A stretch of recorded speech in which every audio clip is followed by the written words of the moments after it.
Good morning, Don Pelayo here again, Sunday morning. I'm out here getting ready to go over to my parents' house for a visit today.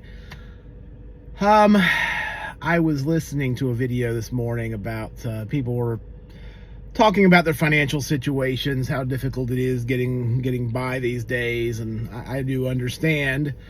It is hard. It is hard. I make a pretty decent income in terms of incomes here in North Carolina. I live in central North Carolina, and I make above average. I'm probably in the top 30% of income earners in North Carolina, probably.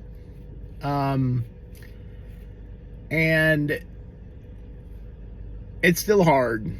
I think the only people that are really comfortable right now are the ones maybe in the top 10% of income earners. So it's I understand it being pretty difficult out here for people these days. I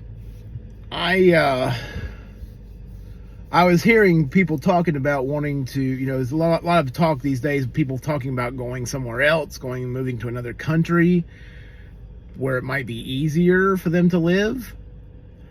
I did live in Europe for a couple of years when I was younger. I lived in Spain, in southern Spain, for 2 years when I was 19 when I went over there. I came home around my 21st birthday. There are certainly great things about Spain. I loved my time over there. I would, just as a warning for people that may be considering doing that there are a lot of trade-offs. There are things to give up. There are things that you're going to be giving up in order to do that. People don't think about that side of it.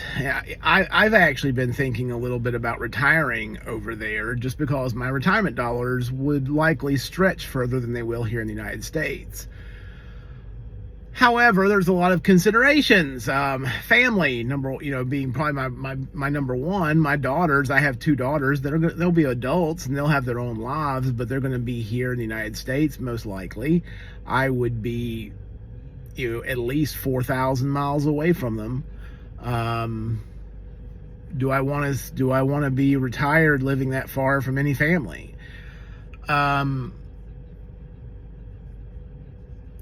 The culture is certainly different. Language. Now, I do speak pretty decent Spanish. I learned Spanish when I was living in Spain. So I feel fairly comfortable with that. But if that's something that you haven't learned a language yet, or have just a rudimentary understanding of the language, it's something you can learn when you get there. You'll have to put a little effort into it, but it's definitely possible. When I went to Spain, I didn't speak. I had 3 years of high school Spanish, but I really didn't speak it very well at all. I was speaking pretty good Spanish by the time I'd been there 6 to 8 months, something like that. But you really have to immerse yourself in it. You really have to get out there and learn, do a lot of reading in the foreign language. At first, it's going to be very slow going. I recommend having like the English translation and having the Spanish translation, and trying to go just word by word, learning the words and all that way. I did that early on, and it was very slow going, but it helped. People think that, life is so much easier in Europe, and I'm just like, yes and no. If you already have your money, if you've already got a nice nest egg, going to live in Europe might be a very good plan, because your retirement dollars are going to stretch further. Also, you don't have to worry about, I have to say this, America is a little bit chaotic. It's a little chaotic. We do have a lot of violence here, although I tend to find that most of the violence in the United States is isolated into particular areas for the most part. You know, of course, there's going to be isolated things that happen here and there, but a lot of for the 99% of the time, like in my city, when you hear about a shooting, don't even tell me there's been a shooting. I can go to a map of my city and draw a circle, and I can guarantee you that 99% of those shootings will be inside that circle. You know, and that's really so you kind of know where the problem areas are. And so, you know, we have ways of avoiding that here in the United States for the most part. You do hear about really crazy isolated things that happen. You know, we had this couple that were murdered out there in the state park. Someone stabbed them to death. It wasn't a shooting. They had a knife and they stabbed this husband and wife to death. And that was in rural Arkansas. You know how you don't hear about that very often. That's a pretty unusual case, and that's why it made one of the reasons it made national headlines. But typically speaking, most of the violence here in the United States is in the cities, in the urban areas. You know, and that's the way it's always kind of been, you know, in certain areas. You know, in my city, I tend to stay away from the, you know,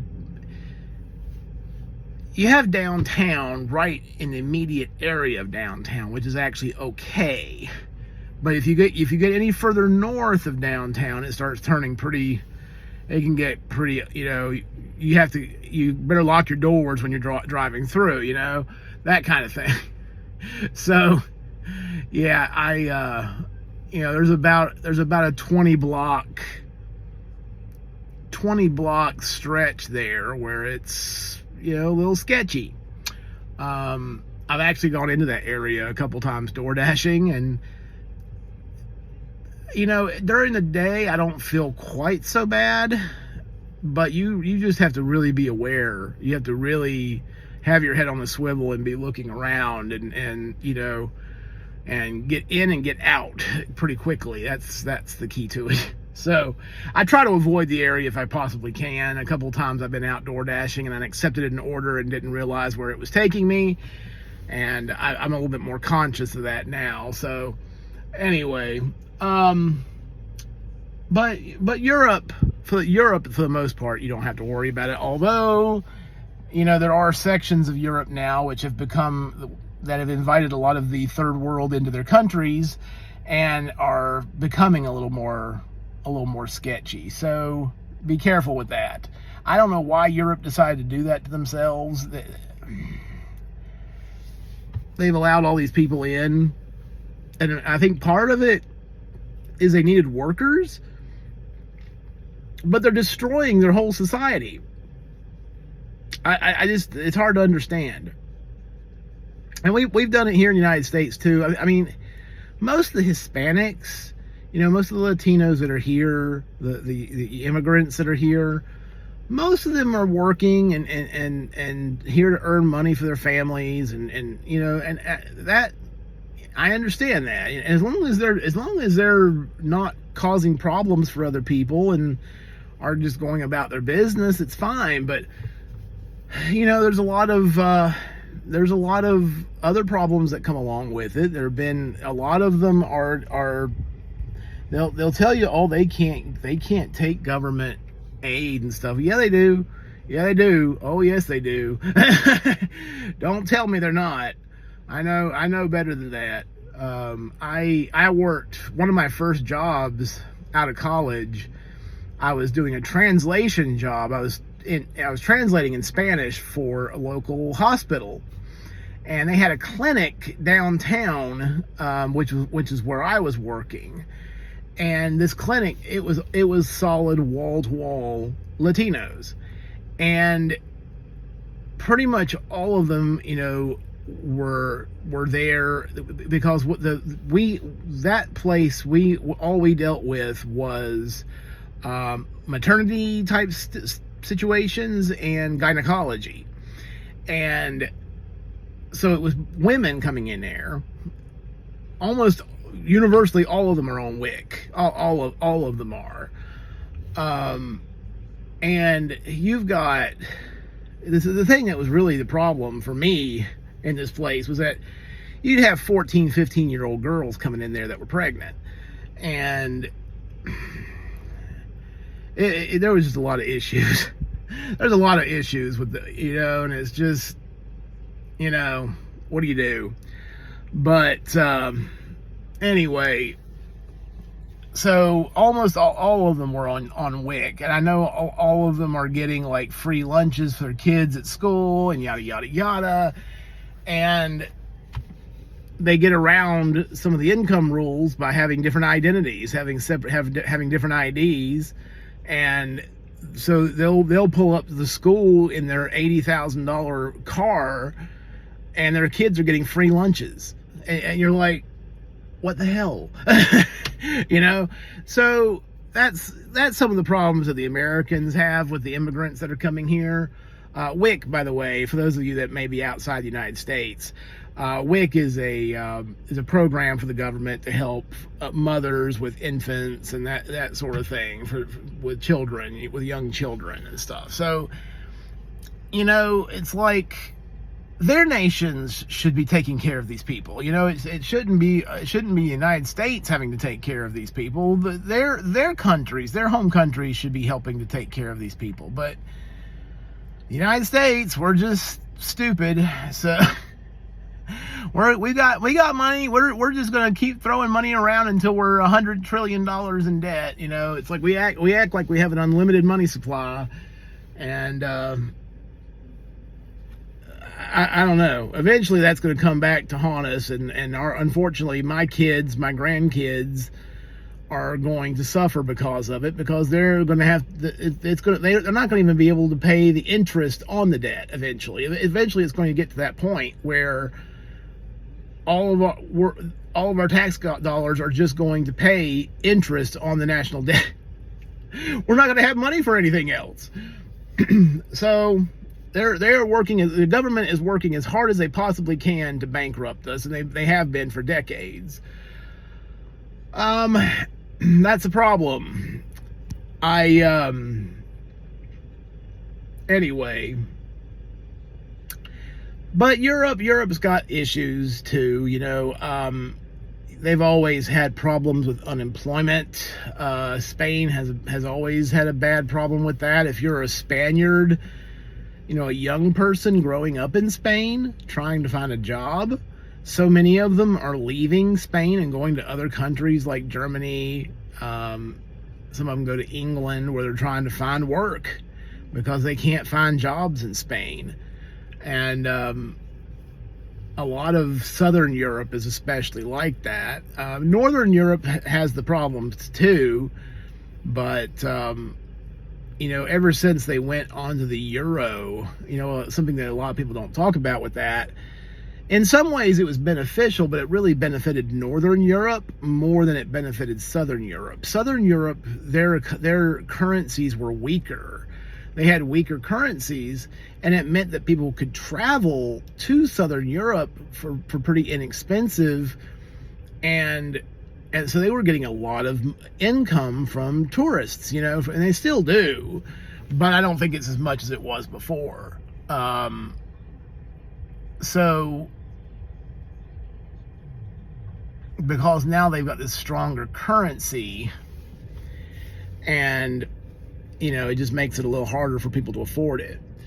I'm going to be heading over to my parents' house here in a little bit, but certainly everybody needs to be saving what they can. I know it's really not that easy to save, but none of us are getting any younger. Make the sacrifices now so that you'll have a little something for yourself in the future, for your older self. I'm going to be turning 49 here in about a week and a half, and it's hard to believe. I don't feel like mentally I don't feel like I'm that old. Physically, yeah. Physically, yeah. Yeah, I can see it. But mentally, I still feel like I did when I was in my 20s, kind of. Is what it is. But Anyway, you guys take care of yourselves. I'm going to get going. I